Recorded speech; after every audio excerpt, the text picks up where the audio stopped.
right, hey pianists. I hope you all are doing well. For this week's assignment, we'll be playing the song Have You Met Miss Jones? Um, so the first thing we'll want to do is listen to a recording or two of this, and I'll send links to some of those just so you get the song in your head, know what it is, remind yourself that this is music we're playing.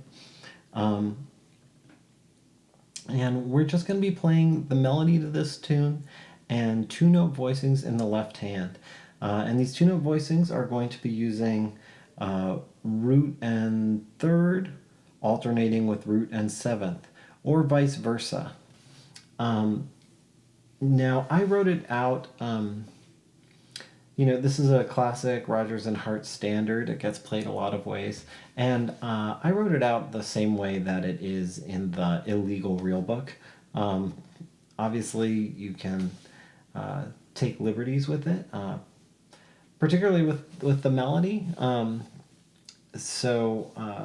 you play it, you don't need to play it with the rhythm that it's written with, something that makes sense musically, especially if you know the words to the song. You want it to not be, have you met Miss Jones? You don't want that. You want, have you met Miss Jones? So you want it to make sense with the lyrics, but you can play around with the specifics as long as, it feels good and swings. This should be pretty straight ahead. This is the type of assignment we've been doing since the beginning of the term. But there are a few things I want to mention. So I had us starting with root and seventh. And there is a handout sheet that you can fill out where I've left measures blank, and I would strongly encourage you to write out two-note voicings for the left hand to go in the blank measures, so that you can have that worked out. And then don't look at it when you're practicing, but have that there as a reference in case you forget. And just going through the act of writing it out will really help solidify what the notes are. Okay, so anyway, I started us out with root and seventh in the left hand. Partly, I picked that because register-wise, it feels pretty nice, and also this song is starting with the third in the melody, so it just seemed to fit pretty comfortably there, but it wouldn't have to be that way. I'm just going to go through it kind of slowly, and I'll mention a few things. So the first thing, I'm just going to play through it real slowly. I'm starting with root and seventh. Now notice the second chord written here is F sharp diminished 7. That's what they wrote in the real book. That is not necessarily how this tune has to be played. It would probably be worthwhile to go back and check what Richard Rodgers wrote there. I'm guessing that he probably didn't write F sharp diminished 7. What people often actually play there is like a 2-5 to G minor. So they often play A minor 7, more like a flat 5 to D7 altered, or they just go straight to D7 with like a flat 9. We haven't really talked about altering D7s though. So I figured I'd just keep it the F sharp diminished 7, which sounds good. So anyway, F sharp diminished 7 is, we haven't really even talked about what a diminished 7 chord is, but it's everything, it's just stacked minor thirds. So there's actually really only 3 different minor 7, only 3 different diminished 7 chords, because they're stacked minor thirds, and that's dividing the octave symmetrically. So F sharp diminished 7 is the same 4 notes as A diminished 7, is the same 4 notes as C diminished 7, is the same 4 notes as E flat diminished 7. So there's really only 3 different diminished 7 chords, and then they all repeat. There's F sharp diminished 7, G diminished 7, and G sharp diminished 7. And as you can tell, this is perfect if we ever, are underscoring like Dudley Do Right coming to save the damsel on the railroad tracks.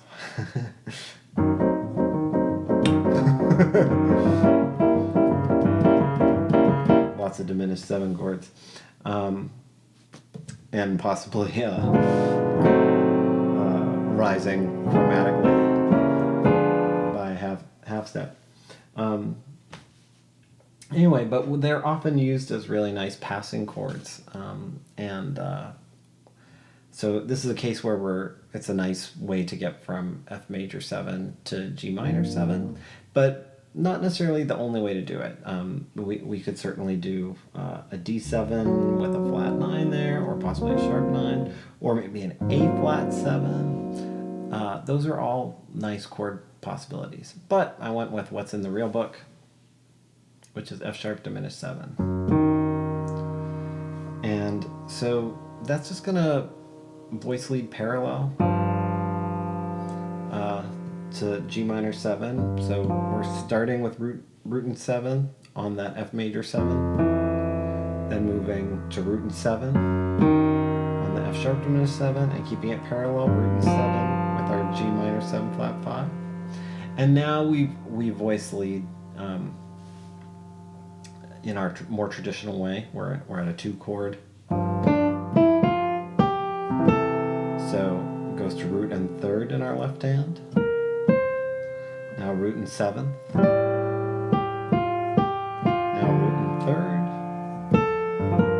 Root and 7th. Root and 3rd. And we're back, the same as it was at the beginning.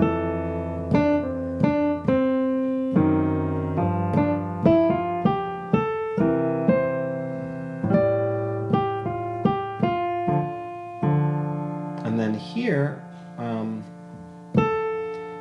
we go to root and 7th on the second ending. So this tune, by the way, is what we'd call an AABA form. So those were the first 2 A sections, and now we're at the bridge. And this is one of the coolest bridges of any classic tune. It goes through a 2-5-1 cycle that is moving, that is sort of in constant modulation. And you might recognize this chord progression from John Coltrane's Giant Steps, but it is tonicizing down major thirds. So Giant Steps, as you may know, starts in B major, then it tonicizes G major, then it tonicizes E flat major. With this bridge, it's starting a half step below where Giant Step starts, but it's starts in B flat major, and then it tonicizes G flat major, and it tonicizes D major. So this is kind of a something that predates Giant Steps, and I'm sure that that progression probably existed somewhere before this, but this is anyway a cool use of it in a classic AABA Broadway 32 bar standard. So the bridge goes like this. Now, because our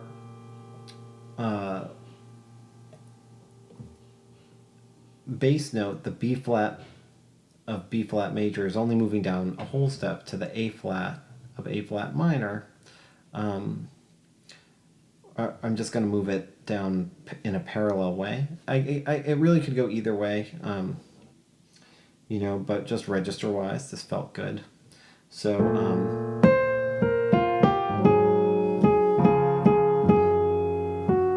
I'm just voice leading the 2-5-1s. Here I jump up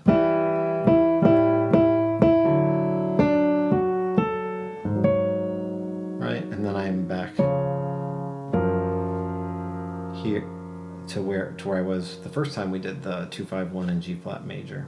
A lot of these decisions I'm making about whether to do root in 7th or root in 3rd, you know, can go either way, and I'm sort of going based on where it sits in terms of register, what feels comfortable register wise, in terms of the range on the piano. And then the other concept, I guess, is once you know, a good place to switch is generally like right before the 2 chord. So like I'm not gonna probably switch my voice leading. If I play this A flat minor 7, I'm not gonna then like jump up here for the D flat 7. I'm gonna, once I've got that set as my A flat minor 7, that 2 chord, I'm gonna follow through with my traditional voice leading for the 2-5-1. And then when we're moving to a new key, that's a good place to adjust my voice leading.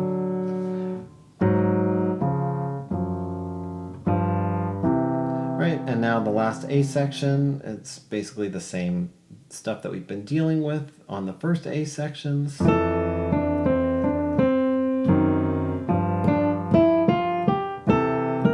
But what I did here, this is the nice climactic point of the tune. I have the left hand open up, and we're just voice leading 2 5s. This is a 2-5 whole step cycle. And then we've got this turnaround. So, you know, I just wrote out the melody the way it's written in the real book, and I wrote whole notes and half notes for the left hand, but you can certainly take some liberty with it rhythmically. So I'm just going to play through the tune once now, so you can sort of hear how you might do it with these voicings, but not necessarily with the written rhythm. So here we go. 1, 2, 3, 4.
Okay, so anyway, have fun working on this tune. Have fun listening to it and playing through it. Let me know what questions you have. All right, take care.